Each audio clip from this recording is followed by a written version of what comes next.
Salut à tous, bienvenue sur Kires Radio pour ceux qui nous écoutent et bienvenue sur ma chaîne YouTube pour ceux qui regardent cette vidéo en replay. Je suis Marion Eberschfeller, nous sommes dans la chronique Ma petite vie d'humain 2.0. Dans cet épisode, j'aimerais vous expliquer pourquoi vos choix alimentaires peuvent avoir un impact extraordinaire sur votre corps, votre mental, vos émotions et sur le reste du monde.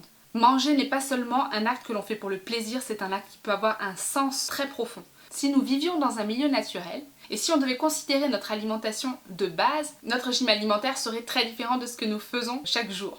Malheureusement, plus on s'éloigne de cette alimentation naturelle, plus nos corps vont vers de la dégénérescence, perdre en forme physique, en beauté, en santé, en gaieté. Plus les maladies de dégénérescence arrivent vite et tôt dans nos vies, et plus nous abaissons nos capacités de paix intérieure.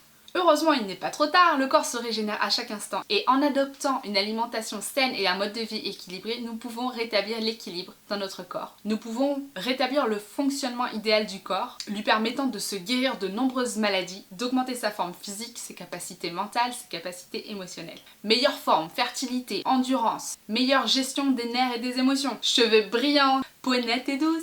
Une vie plus longue et en tout cas en meilleure santé, nous avons tout à gagner à avoir un mode de vie sain et à avoir une alimentation au plus proche de la nature. Les plantes, autotrophes, métabolisent les minéraux inertes pour les changer en éléments nutritifs vivants, absorbables par les animaux qui sont hétérotrophes.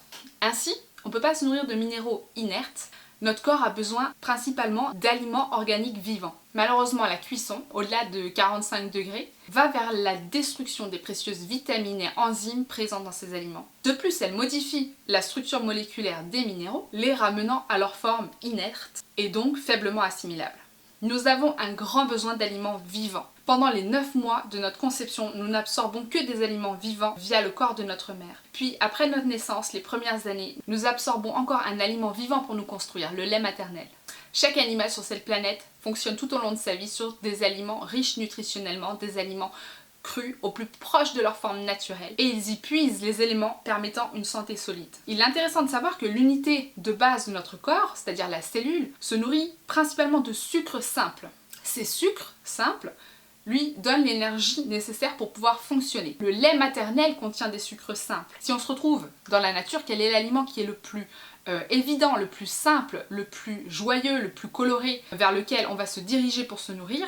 Ça va être le fruit. Donc notre société, qui est basée sur des plats qui sont plutôt salés, va un petit peu à contresens de ce dont on aurait besoin à la base. Les fruits contiennent des sucres simples, les fruits n'élèvent pas la glycémie parce qu'ils sont riches en fibres. Ce sont les aliments parfaits dont le corps humain a besoin et sur lesquels l'alimentation devrait se baser.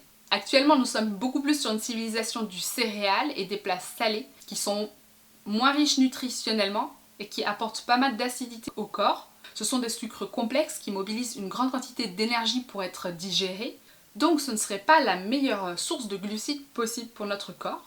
Rien ne vous empêche de jongler avec les deux. C'est plutôt intéressant de remettre le fruit à l'honneur dans nos vies, d'en rajouter, de faire un petit déj de fruits, un goûter de fruits, de rajouter des fruits entre les repas, des smoothies. Les protéines sont des molécules composées d'acides aminés. Elles sont comme un collier de perles. Chaque perle est un acide aminé et ils sont tous mis ensemble. Ça, ce sont des protéines.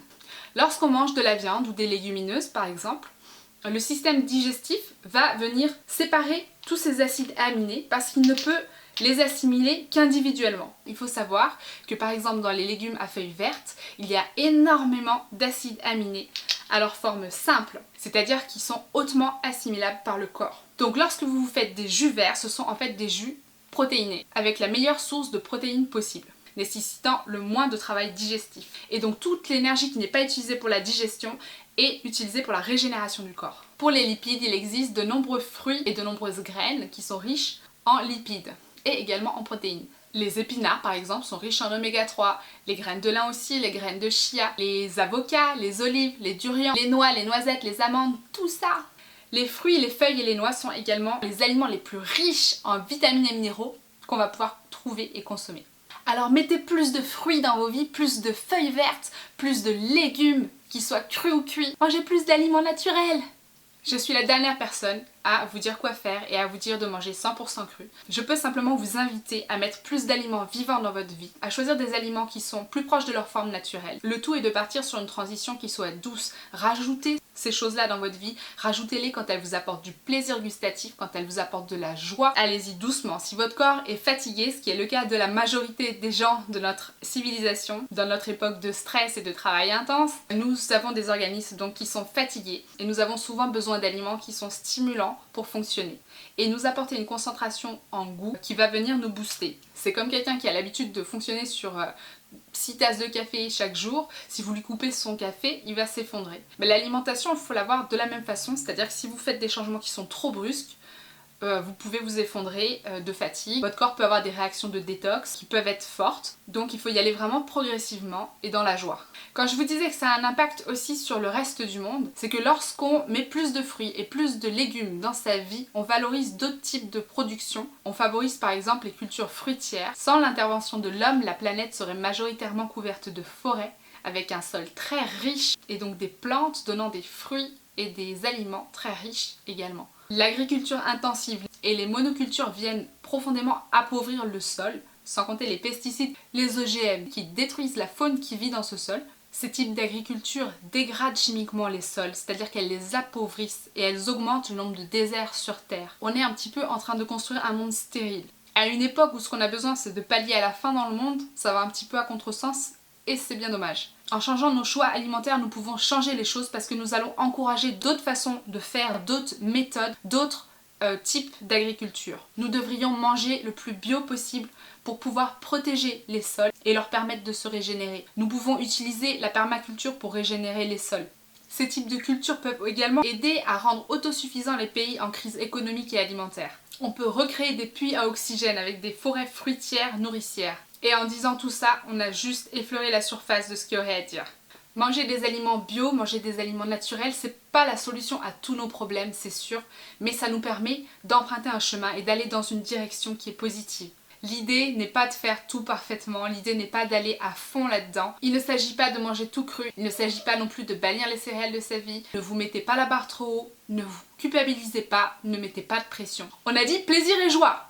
Le reste, c'est du stress inutile. Il n'y a pas de course à la réussite, il n'y a pas de jugement, il n'y a pas des gens qui sont mieux que d'autres. L'idée est simplement d'encourager les produits naturels, d'acheter du bio de temps en temps, d'acheter plus de fruits et de légumes, de se mettre à planter dans son jardin. Quel que soit votre degré d'implication, vous devez emprunter votre propre voie, votre propre chemin. Il s'agit de mettre du positif dans sa vie. En faisant tout ça, vous encouragez des systèmes qui sont positifs.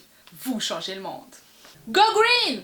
Merci d'avoir regardé cette vidéo, n'hésitez pas à liker, commenter, partager. Et pour continuer dans cette voie, pour avoir des trucs, des astuces, des conseils et des recettes, n'hésitez pas à vous abonner à ma chaîne.